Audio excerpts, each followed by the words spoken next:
Hello. Welcome to the Empowered Artist Collective podcast. I'm your host, Jennifer Apple, a multi-hyphenate actor, educator, acting coach, writer, dog mom, and founder of this vibrant community that champions artists as they carve out their own unique paths in this wild industry. Whether you're just starting out, in the thick of it, or seeking a bit of artistic fuel to expand your toolbox, you're in the right place. In this space, we'll have honest conversations, share actionable strategies, tips, and resources, and delve into the messy yet beautiful journey of living a sustainable, creative life. We unmask the reality of life as an artist, from navigating career highs and lows to nurturing your full human well-being. I chat with women and non-binary guests who share their personal stories, helpful learnings, and hearts to help you unlock your artistic potential, expand your knowledge, and show up fully and fearlessly in your artistry and daily life.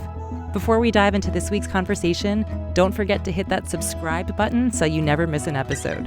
If today's chat resonates with you, please leave us a review. It helps us reach even more incredible artists just like you. And hey, feel free to spread the love. Share this podcast with a friend or post it on your socials, making sure to tag at Empowered Artist Collective and at @JenniferApple_ so we can chat with you there. All right, grab a cup of something cozy, settle in, and let's get to it. How do you turn a personal mission into a 501c3 nonprofit that creates real industry change? In this episode, I chat with Elsa Ward, founder and executive director of the Open Stage Project, who shares her experience creating a nonprofit organization dedicated to closing the gender gap behind the scenes in theater, TV, and film. Elsa breaks down the essential steps of forming a nonprofit, from defining a mission rooted in personal passion to securing board members and fundraising through individual donors, grants, and strategic partnerships. We discuss the power of clarity in knowing your why, the significance of mentorship, community building, and educating young artists about alternative career pathways. Whether you're an artist looking to launch your own initiative or simply curious about nonprofit leadership, this episode is packed with actionable advice and insights to help you make an impact. Enjoy! Elsa Ward, it's so nice to have you in the space. Oh, it's such a pleasure to be here, Jennifer. Thank you for having me. Yeah, for anybody who does not know you, who are you today? I am the founder and current executive director of a nonprofit I founded 6 years ago called Open Stage Project. And our mission is to close the gender gap behind the scenes in theater, TV, and film. And I have been doing this for the last 6 years. And as of February of 2024, I took over as the executive director. I've been doing it full time this past year. I love it. I feel like the synergy between what you all are doing and what the Empowered Artist Collective was when we first were an incubator program. We were a virtual incubator program for women and non-binary artists for a year and a half, and we ran 5 cohorts virtually and internationally for that time period. And, it just serving a very similar demographic, obviously in a very different kind of way. But I feel like your mission is very in alignment with the origins of this particular space that we have curated. So I'm really excited to talk to you about the work that you all do, and more specifically, the nonprofit part of it. I know that there's so many folks out here who are interested in creating their own spaces to do things and not necessarily sure what it means to actually go down the nonprofit side of the sphere. And so I'm curious if you are comfy breaking down what a nonprofit is and how it differs from other kinds of, say, for-profit organizations. Well, for a nonprofit, when I started Open Stage Project, I didn't know whether it was going to be for profit or nonprofit. Mm-hmm. I went into creating a nonprofit not exactly knowing what I was doing in that space. Mm-hmm. I just felt that it needed to be a free program. It needed to, be inclusive. So I felt like a nonprofit space was the right thing to do, although I didn't know what that entailed. So I formed a corporation, and then applied for nonprofit status. So with a nonprofit, you need to have a board. So that starting a nonprofit in New York State, you would need to have at least 3 people. You can be the founder, but you need another additional 2 people that you're not related to serve on starting the board and starting the nonprofit. One being, the president, one being the treasurer, and one being the secretary. So you need those 3 pillars in New York State. Now, I know that in Delaware, you can incorporate in Delaware and you can do that differently, just being yourself. But I was going to be running this in New York State, so I wanted to, follow those rules. Mm-hmm. So that's where it differs. And of course, it's a different tax status. And you don't pay taxes on, the money that you take in for the nonprofit or for what do you call it? Any services you don't charge. So it is different in that way, but it's still a business. It's still a business, and your customers are your donors, and those that you serve are the people that you're serving, and you're serving through the work of your nonprofit. And I hope that makes sense, Jennifer. 1,000%. And we'll get into more of the Yeah. weeds about it. For you, the reason going nonprofit versus for profit was because of your mission and you wanting to make sure that the mission was in alignment with how it was functioning. Was that really the main reason? Or were you wanting it to be something that you could take donations to then use? Exactly. That was it. The donation part for you was the crux of why you wanted to become the nonprofit? Yes, because I wanted it to serve all those young women and non-binary individuals, that live in the boroughs or in Manhattan, and they know that, the entertainment industry is this huge ecosystem of the city, yet they don't know how to get in. Yeah. So I wanted to make it free. I didn't want to charge for my services for those students. And then we were also building a fellowship program for post-high school. So we needed to provide salaries. So just in thinking about it, my customers were going to be individuals. The donors were going to be giving money to this nonprofit. So the board serves as they have a fiduciary duty to make sure the nonprofit survives and that we take in the money that we need to keep our program running. I love this. Let's double back then to the mission of what you all do specifically, but even just generally, if folks are thinking about going down the nonprofit route, where do you begin in terms of like your mindset, your mission statement? Like, how do you even begin before you even get to the nuts and bolts of, say, getting the board members and the, 501c3, all the things that you might need legally on the back end? The most important thing in any business, and especially I think for a nonprofit, is your why. Mm-hmm. And I mean, in terms of understanding, is what is the problem you are trying to solve? The problem for Open Stage Project was I felt like there was this huge gender gap behind the scenes from my experience. And then in 2017, the New York Times published an article that said backstage jobs skew white and male. And I was like, wow, like this is not just my observation. This is a real problem. And finding pathways and mentorship for young women to get into these careers became the problem that our nonprofit wanted to solve. Mm-hmm. So it's your why. Why are you doing this before the what and the how? It's the why. Yeah. And for you, why is this why such an important why? Like, why is this your mission? Gosh, that's such a great question. Oh my goodness. Well, when I was in graduate school at Rutgers and years ago, I had a job, getting, what do you call it? It's a TA job. And I was a technical director of a theater at Rutgers. So I could draft and build scenery. I could hang lights. I could do lighting design. And when I got out of college, back in the late 80s, early 90s, out of graduate school, I was, as a young woman, my jobs were always costume design, which I loved. I mean, I could do anything. And I think I always longed to do more. Mm-hmm. And I wish that I had more mentorship. I wish that there was more opportunities for me. And it was kind of in the back of my mind, Jennifer. It wasn't really talked about in those days. So I actually thought, wow, like if I had known more, I could have been a producer. Mhm. I there was so many things that when I got into the working world, I was like, wow, there's so many careers that I didn't understand or know about, Yeah. and I didn't have mentorship to figure that out.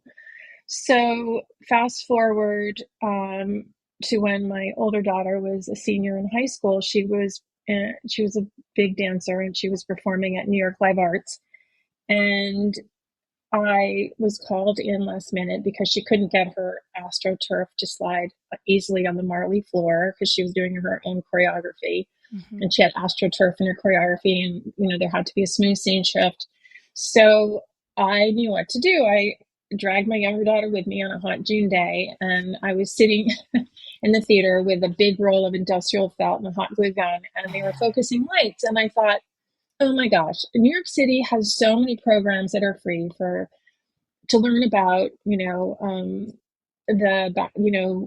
performing, dancing, Yeah. acting, whatever. But there was nothing about to learn about this vast amount of careers. So those two things in my mind that I always longed in my heart to do more in the entertainment field. And then um, just this moment, I had this epiphany and I wanted to do something about it. So it was a problem that I wanted to solve. So Yeah. that was my moment of like, that was my why. Yeah. Um, and so many women, because it was just so gender specific, was costume design and wardrobe. And I still felt like it was still that way, and it was. And so a year later, the New York Times published that article, and I thought, just being the activist that I am, I guess, in my DNA, I thought I have to at least give this a try. Yeah. It wasn't easy, Jennifer. At any moment, I was ready to give it up. But it created awareness that I didn't realize was going to happen either in the industry, because every time I was looking for backstage talkbacks or mentorship, with professional young women, a lot of times you couldn't find them. Do you Yeah. know what I mean? I mean, they weren't there yet. So this was before Me Too. It was before Black Lives Matter. It was before all those movements. I just had this feeling that I had to um, do something to bring more women into the storytelling sphere. I love this. So Well, you're naming something that I think is crucial, frankly, for any business that, is operating from a place of ethics, if I may say so candidly. But yeah, more yeah, specifically, for a nonprofit, which is truly like a mission-based organization, essentially, like you're accepting donations for this mission to be really rooted very personally into the yes, mission, I would imagine, especially when it gets hard, is crucial yeah, so that you are consistently reminded that you're not just doing this because it's frivolous. You're doing this because it actually means something very, very deep to you personally. And it's a calling in some way that if you don't show up in this kind of way and space, then you're not fulfilling your own personal why as to why you are doing what you're doing. And so it's not just like work, it's very, I would imagine, tied up into your emotional life, which is maybe complicated. no, no, absolutely. I mean, I think you have to have that clear purpose in doing a nonprofit, because that will drive your fundraising, and it will somehow magically, I don't know how this happened to me, but I do believe it happens. It will draw others into your work with Yeah. you. I mean, I told my personal story. It just so happened I was reaching out to a theater company for what I could find in the New York City ecosystem of entertainment at the time. What was the most diverse cast that I could bring a group of young students as I was piloting this program to? And I reached out to a production company in New York City, and they were like, "Hey, do you want to write? This is great what you're doing. Do you want to write a blog piece?" So I did, and it was a very personal story about why this was important to me. Yeah. And then all of a sudden, these other women in the business approached me through Mhm. this blog piece, and those three other women are still working with me today. I love it. I love it. It's Mhm. just, like-minded people flock to each other. And, um, Mhm.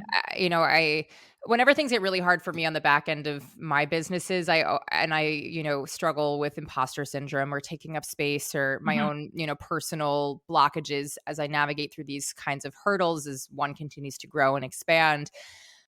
The thing that I consistently remind myself in a non-ego way, is that by not offering the things that I can offer, that only I can offer, in the way that only I can offer them, in some ways I'm essentially robbing other people of also doing the same for themselves. As in, if they don't see that there's another person who's doing this and they're looking for somebody who can show up in a way that they now aspire towards, or they want to feel that they're not alone in something and they see that there are other people doing it, then it gives them an opportunity to step into themselves to also do the same. And by not showing up for oneself, you are not showing somebody else that that opportunity is possible. And that reframe for myself has always been really helpful, just because then it takes my ego out of it. It's like, this isn't even about you. It's like, by you not giving what you can give, an example is this, like by you not having these conversations with these people, and there's even, let's say, a one person who gets to listen to this conversation, and then they get to be like, oh my God, that is exactly what I've been, and now they know that you exist, and now they get to reach out to you and they get to be like, hi, this is epic, I want to do this for myself. And now there's a synergy, and now there's a whole new community. It takes away the networking part that feels so icky. Like, it only can grow. And I think that is a huge part of my own ethos as well, of like, this doesn't have to happen in a silo for any artist. We can arguably, we got into this because of the collective, because of the collaboration.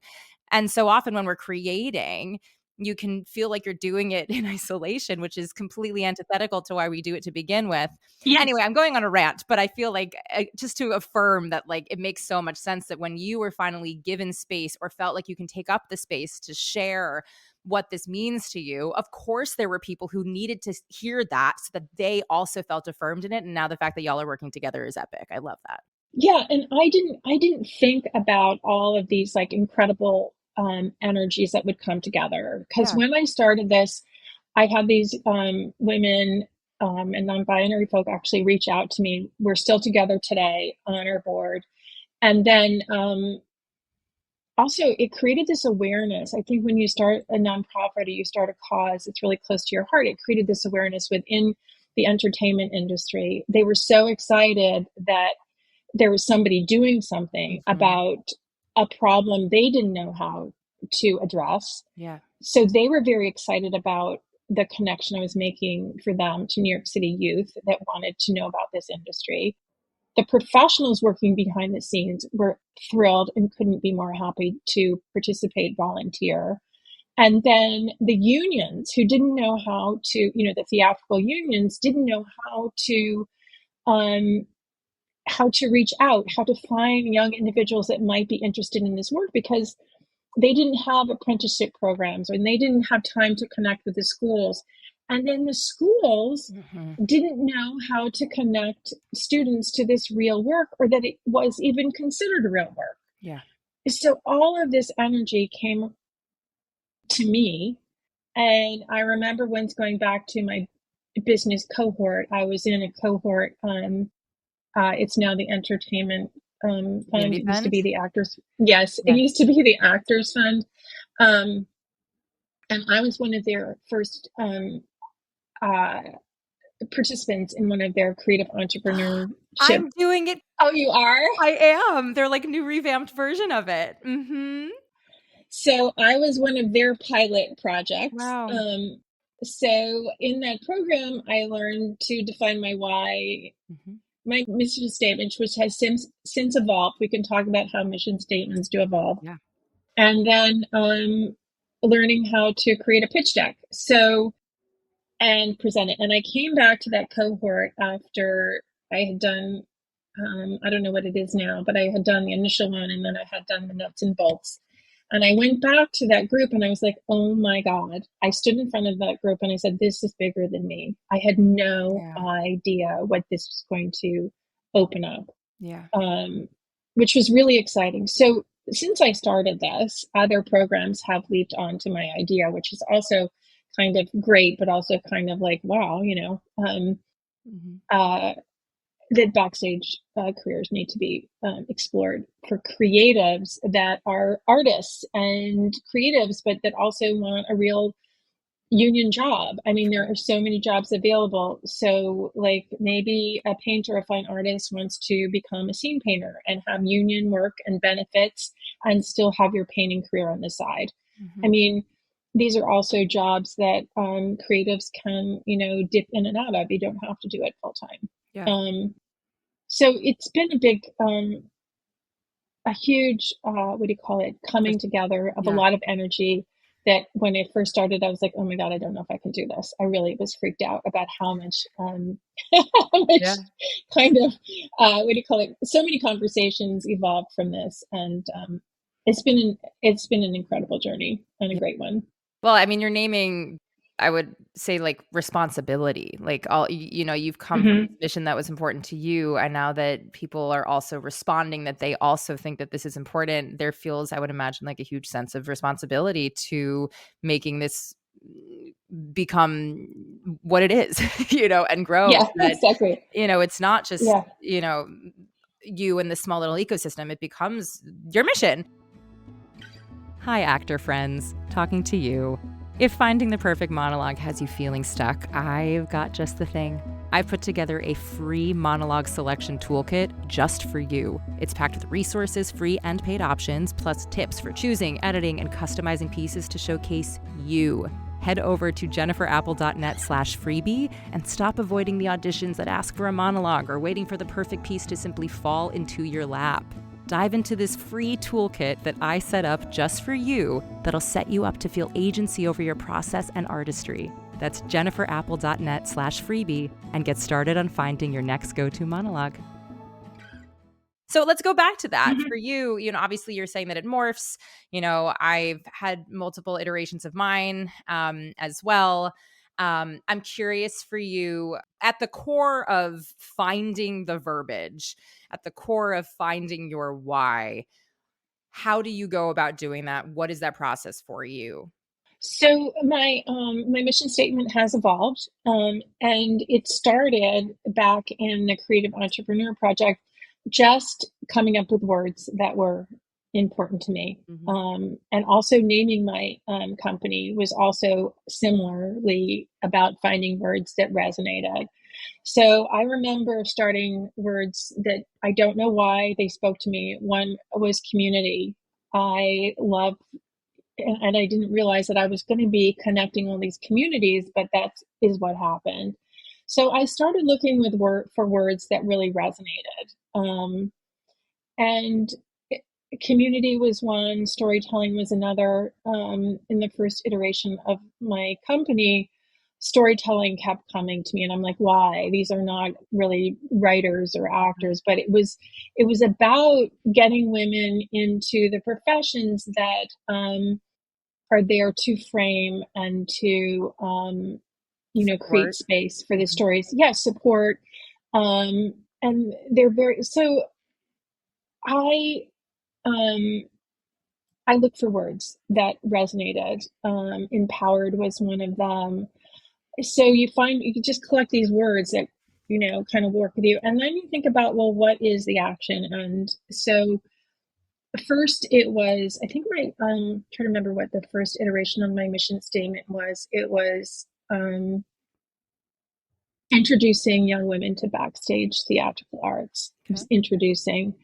And then as it evolved and my board evolved, we had meetings, and it's good to look at other mission statements. And then closing was more actionable. It felt like I needed a more action item rather than just introducing. So it became closing the gender gap.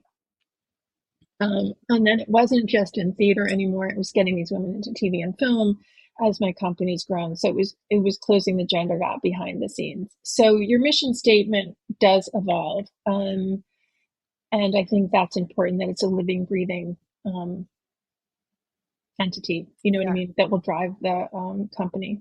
Yeah, I think it's important to name that because I know, again, for myself, when you think about something being mission driven and coming from you specifically, and your words hold meaning differently for different people, you want it to be Right, very right. specific, and you want it to be something that resonates for yourself and with others. And I think sometimes it can feel like, okay, well, once this thing is so beautifully curated and it feels and has the impact that you want it to have, that you have to stick exclusively to the meaning of the thing. And perhaps in some ways it actually keeps you contained rather than expansion.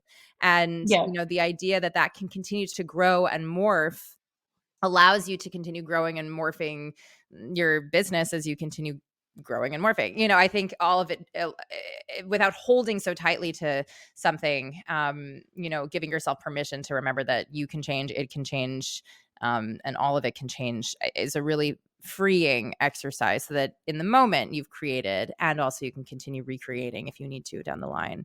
I love that.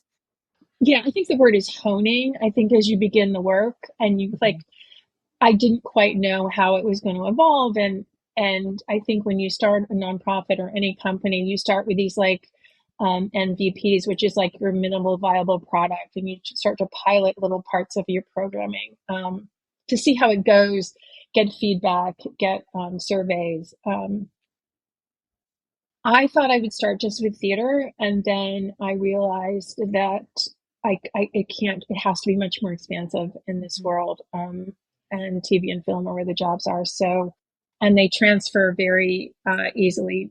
And I think it all works together. So that's why it became behind the scenes careers rather than just backstage theatrical arts. When it comes to the legal stuff, you had obviously mentioned the board, and we can talk about it from, you know, a New York perspective because that's where yours is. Um, Mhm. what about, you know, the filing part of it? You said that you became an LLC initially. I imagine the 501c3 application is a process. I'd love to just talk about like what that is, how it functions, and the why of that. Well, you have to file articles of incorporation. I didn't become an LLC. You just file your articles of incorporation, and then you have to apply for a 501c3, which is you know, a federal document. And there is nonprofit lawyers for the arts. I highly recommend anyone that is going to take this on. You need a lawyer to walk you through these stages. It's not forming an LLC. It's just you file your articles of incorporation, and that will have you know your mission. It has your mission statement on it, and then you file for your 501c3. Those are two different. Those are two different steps. But to file for the 501c3, you know, you have to have those three positions, which I just mentioned. Which, you know what I mean. Your executive, your secretary, and your treasurer.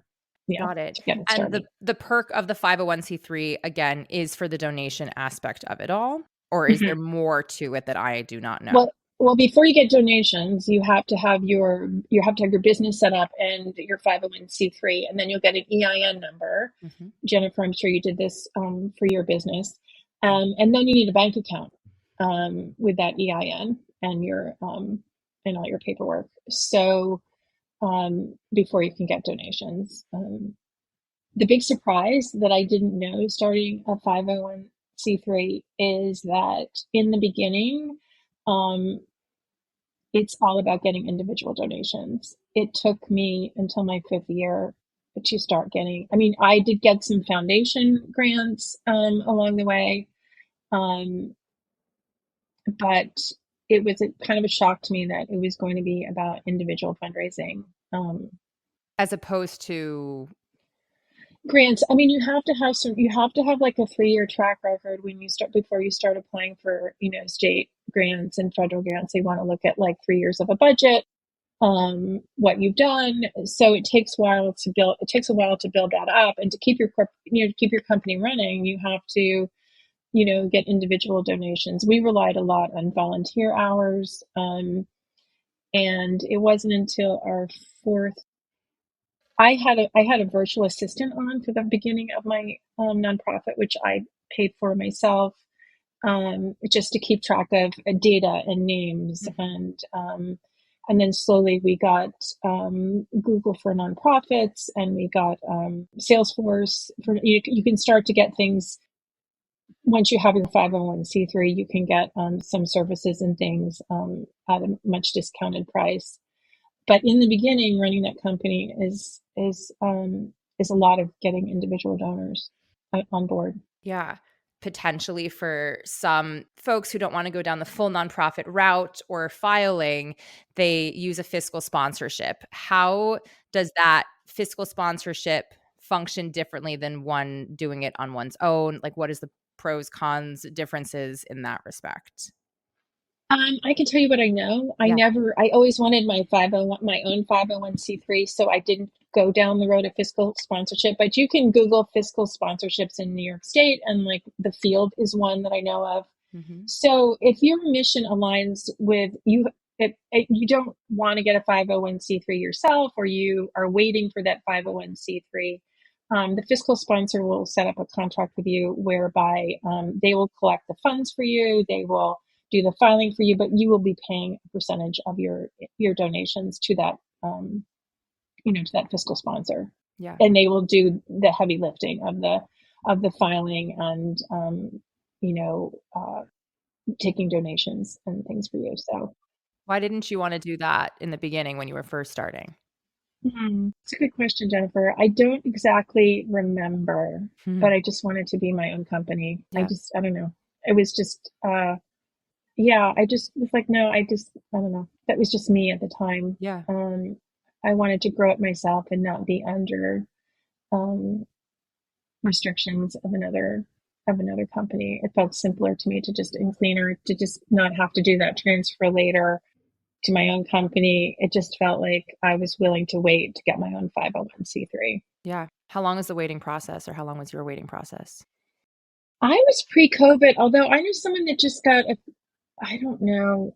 It's less than a year. I Okay. think. I'm not exactly sure anymore, but I don't remember it being a long, terrible process. Yeah. And there's certain things that lawyers can do to fast track it. Yeah. And then in terms of the donor land, which, the fundraising for anybody is always, the big question mark and a little bit of the anxiety overwhelm of like, where will the money come from? Even though we all know Mhm. conceptually that there is a lot of money out there. For you, as you have navigated through a lot of growth over these years, and obviously I would imagine with time the reputation of this organization has started to maybe supersede you. People know it beyond you having to tell Mhm. them about it, and that obviously takes time. But from the beginning till now, like, what has been the way for you to procure um, financial resources? Obviously we mentioned grants in some way. There's the individual donors. I'd love to kind of chat about all of the above and more. Yeah, it starts with individual donors, and that's just reaching out to people that you feel like would be aligned with your mission, um, that you know in your circle, professionally, friends, family. Um, it's talking to people. It's having. You'll get to this in the entrepreneur, but your elevator pitch. How do you tell people about what you're Yeah. doing in like a couple sentences? Um, so it's honing all of that so you're clear about what you're doing. And then it just starts with outreach. And then about a year or so in, um, and it takes a team. I would definitely not, I would try to get people that want to work on fundraising with you. Um, and it's reaching out to people that phone calls personally, having coffee with them. Emails are great. And then it's also, I highly recommend anybody that is really serious about starting a nonprofit is to keep everything, all your records as organized as possible. You get your, I don't remember, we have Salesforce now, but just making sure that you track every donor, every participant, email, phone numbers, especially what they give. Um, and it's just a process of building it in baby steps. And then about a year or two in, we asked some of our larger donors to commit for 3 years Mm. so that we knew we would have a 3-year commitment. That helped us get another leg up. When the TV and film strike happened in 2023, I was like, you know what, I'm just going to spend time. I'd never written grants before, and then I knew that we had enough of a track record Yeah. and success with our programming to start applying for a state grant. Mm-hmm. And has that worked for you? Yes, it has. Amazing. No, Yes, I mean, I asked yeah, that just because A, it's so competitive, and B, there, the grant writing process is its own beast. We had that conversation in season 2 about grant writing, yeah, and on an episode, just because it's its own, you know, yes. It's its own overwhelming, beast. 1,000% its own beast. Yeah, So congratulations. That's a really big deal. yeah. We were awarded a 2-year grant through NISCA, New York State Amazing. Council on the Arts, and we have an NEA grant and a DCLA grant out waiting pending. So hopefully those will come through with the NISCA grant as a you know what I mean, as a stepping stone to that. Yeah. Lower Manhattan Arts Council, LMCC, also has grants for individual artists. I have not gone that route, but that is something that I know they sponsor individual performances for your artists that are listening. Lower Manhattan Council on the LMCC is the acronym. Yeah. But Why have so you gone down the state grant path as opposed to maybe more like private or, um, smaller grant organizations? I'm curious. well, we do reach out. We have some smaller grant organizations. Broadway Cares Equity Fights AIDS Mhm. has been a sponsor of ours for the last 4 years, I think. So Amazing. we do have smaller foundation contributions, which are really important. So yes, we have gone down that path as well, and Got it. continue to do so. But I don't know. I had this time during the strike. I thought I'm just going to Yeah. go for a Yeah. Why state not? grant. Like, why not, right? Yeah. So I was like, let's do it. And I think the company was built on such a strong, why and mission statement, and was unique in our programming for um, high school students. Yeah. And then I have kind of two funding streams because our company also goes post high school, and that's more workforce development Yeah. grant work that I'm working on. So the state grant is really for a high school program. Have you been using the same monologue for years? Are you gearing up to apply for BA, BFA, or MFA programs and need pieces for that process? Or maybe you just have no idea where to even start with monologue hunting? I get it, and that's why I offer monologue sourcing. This is a unique process where I find monologues chosen specifically for you. So many artists pick pieces based on external labels like type or for roles rather than finding material that represents who they truly are. So here's how it works. We'll meet virtually and you'll share all about who you are, your passions, values, beliefs, and everything in between. Don't worry, I will help guide you through this process. Then I'll get to work finding monologues that fit you like a glove. With years of experience sourcing pieces for hundreds of artists, I've seen the difference it makes to have a monologue that genuinely feels like you. So, if you want to feel empowered about the monologues you bring into rooms and use for auditions, I would love to help you find them. And because you're a listener of the Empowered Artist Collective podcast, I'm offering an exclusive rate. Head to empoweredartistcollective.com/podcast promo to register and claim the special offer. That's empoweredartistcollective.com/podcast promo. I cannot wait to help you find monologues you absolutely adore. Well, I'd love to talk about the programming. The programming itself, the different programs that you offer, the various individuals that you keep on roster to help run these initiatives. Like, what Mhm. and how are they? So our programming is three-tiered. It starts with our intro program, which is a 90-minute seminar talking about all the behind-the-stage crafts and careers. And then those students are invited to apply for our more, what do you call it, in-depth high school program. And we choose 18 students to be in a cohort for the year with us. They go behind the scenes on some Broadway shows. They do studio tours. This year we're going to be doing a film screening, and those all have behind the scenes talkbacks with talking to female and non-binary women on those productions.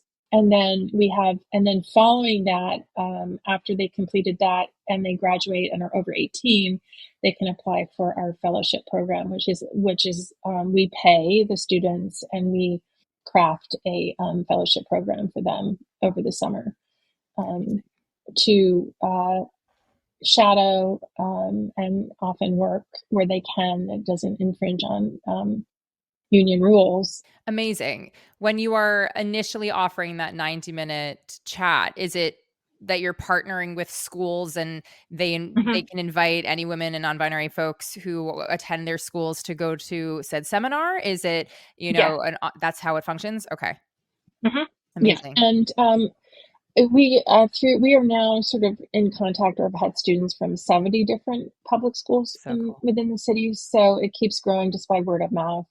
Yeah. Um, I think that teachers didn't ever think about these jobs being viable careers. Yeah. And I think people that are creatives are like, wow, like this is real work with real union benefits and Mhm. pension. So that's how Arguably this sometimes more reliable than being an artist in the front of those things, if I may add. So I'm just gonna could plug be an that. actor. Yeah, I'm well, gonna plug that well, work. It's if you're trying to be a little bit more, just a little bit more hired more often, and certainly yeah, the union is really strong. Like, yeah, yeah. yeah. Well, it's interesting because we do have students in our program that want to be actors, Mhm. but they also want to learn behind the scenes because they Yeah, figure that is a great way to just be in the industry and for to meet sure. people and to have some income. So we find that a lot actually. Yeah. Yeah. It also just, I mean, generally makes you a more well-rounded artist to understand how, the Hmm. front and the back of the thing works. Yeah. I know and this is totally not the same, but when I've worked with directors who were actors who then became directors or took some acting classes, the way that a director communicates with an actor who has had that background versus somebody who has exclusively been a director, there's no judgment of good or bad. It's just, it's very clear that someone's interacted with actors, for example, like in this way rather than just stuck in their lane. And that transference of communication is huge. And so, I can only imagine if somebody wants to be more on the actor side or the front of the stage side, and then they've also experienced a lot of backstage, just to even when one is employed, say, in an acting position and you're, on the stage to like be able to interact with the crew in a very tangible way that isn't just friendly, which is the baseline of being kind, but like actually being able to interact in a more personal way is only going to, yeah, strengthen your relationships. I think it's only a win-win for those individuals who, are interested in both. I love that this is an initiative that y'all are doing and it's growing exponentially. So for the possibilities behind the scenes, what are some of the um, offerings thus far that people have found themselves trialing in their fellowships? What have they been working on? I mean, Mhm. we've had lighting design. We've actually had video editing. We've had set design students. Yeah, we've had all different types of crafts. I just wanted to mention too that like one of the first words that I came up with in starting was community, and I think that the entertainment business is a big community, Yeah. and I love being part of it. And I wanted young people to know that they could be welcomed in and learn about this community, because it's so fun, it's so creative, it's so great to work on a project and to be working those long hours and long days and just feel like you're in community with Yeah. creating this the work that is being done by the larger group. So I think that community was a big word that I was, thinking about a lot when I started this. Was a way for others that weren't born into the union or Yeah. didn't have parents in it that they could find a way in. Yeah.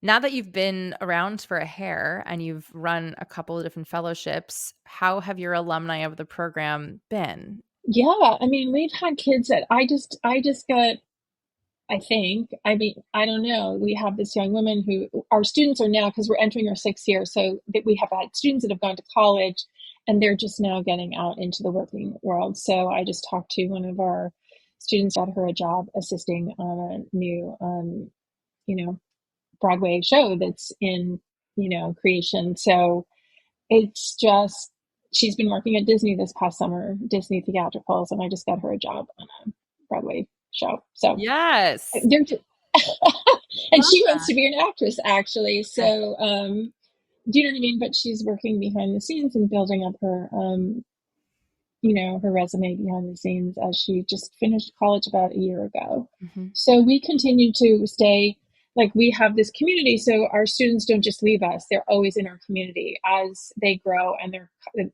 careers grow. We're around to connect and mentor and support and help these students continue to get jobs as their careers evolve. So we're also doing a giving circle, our first giving circle evening, where we've invited, just mentors that we haven't had time to. So I find that in the work that we're doing is that TV and film people in our some of our classes meet theater people, and these young mid-career professionals really don't have an opportunity to really connect, and they've connected through Open Stage Project. Even though they're in their later 20s and 30s in their mid-career, they don't get to meet um, others that are in different disciplines of the entertainment industry. So we're now making those connections as well, which has been really fulfilling. I was going to ask that. It's like if somebody's listening to this and they're like, "Oh, well, I've already completed high school and or college and or grad school or wherever they are in their educational journey," and they're like, "But this sounds so cool."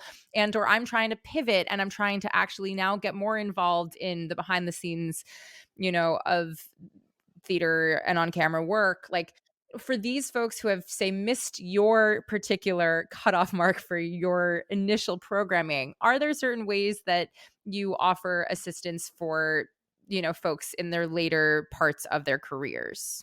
We found that when we would put these classes together for our high school kids, that we would invite, women and non-binary folks to these conversations to talk about their careers and their career paths. And all of a sudden, these really cool creatives are getting to meet each other, not only the students, but they're getting to know somebody works in theater, and they're getting to know people that work in TV and film, and vice versa.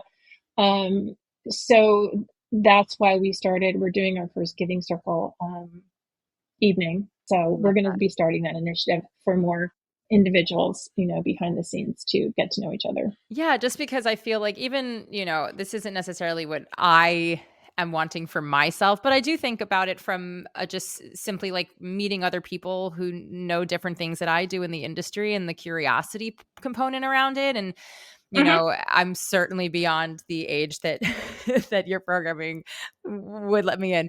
But to be around other folks that, from an actor perspective, I don't really get to, hang out with or interact with in this kind of setting, I think is a real wonderful opportunity for people who are at various stages of their careers. So I think that's a wonderful offering to start to, give, just so that people at all Yes. ages can realize it's also never too late. Like, I think there's something to be said around the fact that, it's amazing that these young folks are given the opportunities and the exposure, frankly, while they're young and able to realize like there are all these other aspects in the industry that, for all intents and purposes, aren't necessarily being taught in schools.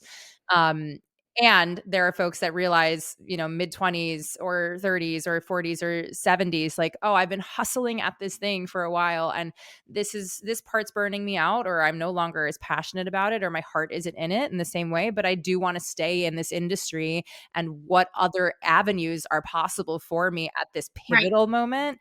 I Mm-hmm. think about those folks often just because I probably land somewhere, demographically in that. And I have a lot of friends who are navigating those, thought processes. And so, yay to that initiative. And hopefully that continues expanding for people that I just named who can then find spaces where they can think about staying in the industry in a different capacity. I think that's, yeah. I mean, one of our board members, she was a dancer for many years, and now she's a company manager I think that it's really important to look, because you've built all of these amazing soft skills, right? Yeah. And that a lot of times that translates to behind the scenes skills. So we're going to continue to build that. We're doing our first kind of little launch of this. We're calling it a Giving Circle evening. Come and have a glass of wine and chat with, Yeah. other women and non-binary folks that want to meet and connect. So I think we will continue that, because it is just, it's been organic to our Yeah. work. For It's sure. happened organically. For Yeah. sure. And it just lends your work to a different demographic that needs what you Hmm. do in a different capacity. It's not like you're Exactly. reinventing the wheel, you're just expanding who you serve, which I think is awesome. Exactly. Yeah. It's a ton of work starting a nonprofit, but it's also incredibly rewarding. I think if you see a problem that needs to be solved and you want to start something, I think it's really doable on many levels. Is it easy? No. But I think if you can get a support system together, um, to I think thinking happens in conversation. So if you can get a group together to talk about things, as you know, working in the creative entrepreneur program, a cohort gives you a lot of strength and to Yeah. build something such as this. And I felt like I couldn't have done it without a team. Yeah. I think a team is key. Yeah. I love this. Thank you so much for going on this journey with me. For anybody who Thank wants you. to learn more about the programming that you offer, refer it to a friend of theirs, or to get involved themselves, or has any further questions, or wants to donate, where within your boundaries is best for people to reach out and find you? You can reach out to me at my email, which is Elsa at openstageproject.org. And Amazing. all one word, Open Stage Project. And it took me forever to name my company. That's another thing. Take your time with it. It shifted a bit, but open was a big word about what I'm about, and project was something in there because I wanted it to evolve Yeah. um, with a team. I love working, and I think all of us in this creative entertainment world love working in teams. Yeah. So Thank you so much for being here. thank you, Jennifer. Really appreciate it. Thank you. That's it for today's episode. I hope you walk away with some fresh insights, feel inspired, and a little more empowered to take the next step on your artistic journey. Remember, whether it's a small shift or a big breakthrough, every step forward counts. You've got this, and we're here cheering you on every step of the way. If you found today's episode helpful, don't forget to hit subscribe so you'll never miss out on the discussions we have each week. And if something today really resonated with you, please leave us a review. It truly is one of the best ways to help other artists find our podcast and join in on the conversations. Plus, we feel the love too when you do. And don't keep all this goodness to yourself. Share this episode with your people or post about it on social media. Be sure to tag at Empowered Artist Collective and at @JenniferApple_ so we can see what's landing for you and keep the conversation going. As always, thank you for being here. Thank you for listening. And thank you for being a part of this incredible community. Keep creating, keep thriving, stay empowered. I'm Jennifer Apple. Until next time.